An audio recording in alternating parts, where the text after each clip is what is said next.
This content is for self-awareness and educational purposes only. Please use your own discretion and seek professional guidance when, if needed. You know that feeling, right? That quiet, heavy sensation where even the simplest things start to feel, well, impossible.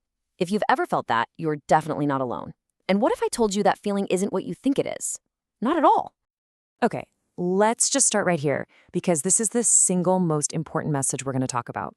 That feeling you've been wrestling with, the one you've probably been calling laziness, it's something else entirely, and it is absolutely not a character flaw. All right, so let's really dive into what this experience is like. It's that moment when tasks that are usually no big deal, answering an email, making a call, starting that one small thing, suddenly feel like you're being asked to climb a mountain. And look, this has nothing to do with willpower or not caring enough. It is purely a matter of capacity. Think about your whole system, your mind, your body, your emotions, like a glass of water.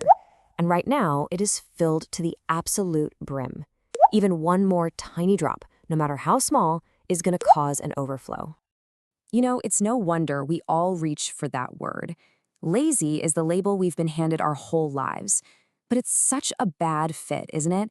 It doesn't capture the quiet weight of it all, that deep down feeling that your entire system has just kind of gone offline. So this is where we need to completely reframe things. This feeling is not a personal failure. It's a response. It's a biological and psychological reaction to being completely and totally overloaded. Your system is actually trying to communicate with you. This really lays it all out.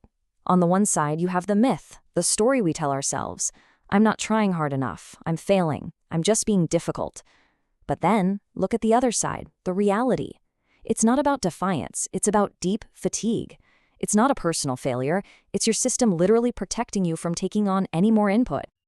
And this is the crucial point. When your system takes in more than it can possibly process, more info, more demands, more emotional noise, it doesn't just break. It does something incredibly smart. It slows way down. That's not a failure. That's a highly intelligent safety mechanism kicking in. So what does this state actually feel like? Because here's the thing, it's often not some loud, frantic, anxious feeling. The signs can be so much quieter, way more subtle, which is exactly why we misdiagnose it all the time. Here's one of the most frustrating parts. You finally get the chance to lie down, you're desperate for a break, but your mind is still running a marathon. Your body feels kind of tense, maybe a little wired. Sound familiar? That's because the rest you're getting isn't actually restorative. Nothing is recharging.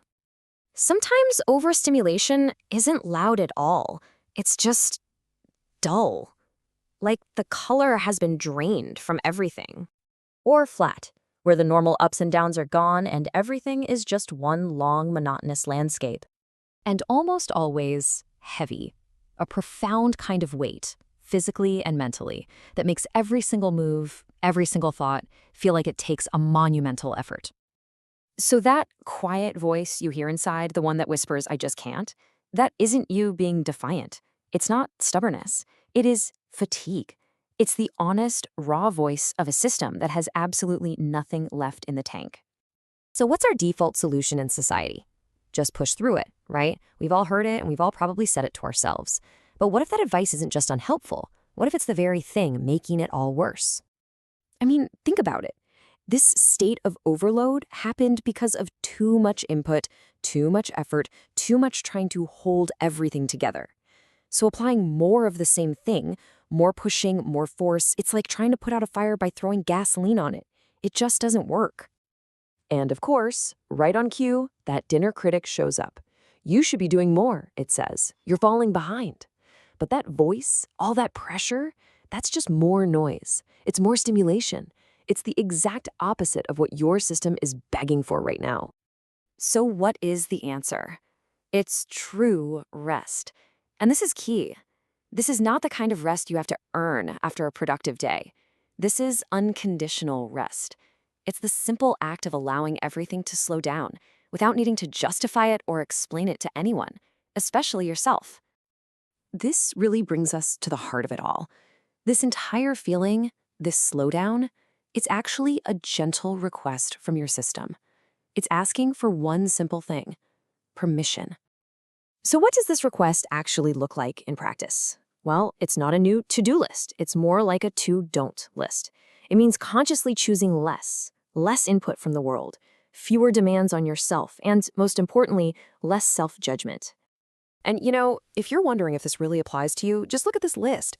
The people most susceptible to this are often the most capable, the most responsible, the most attentive ones. The people who notice things deeply, who care a lot, and who have a habit of just keeping going long after they're exhausted. It's a hallmark of conscientiousness, not a flaw.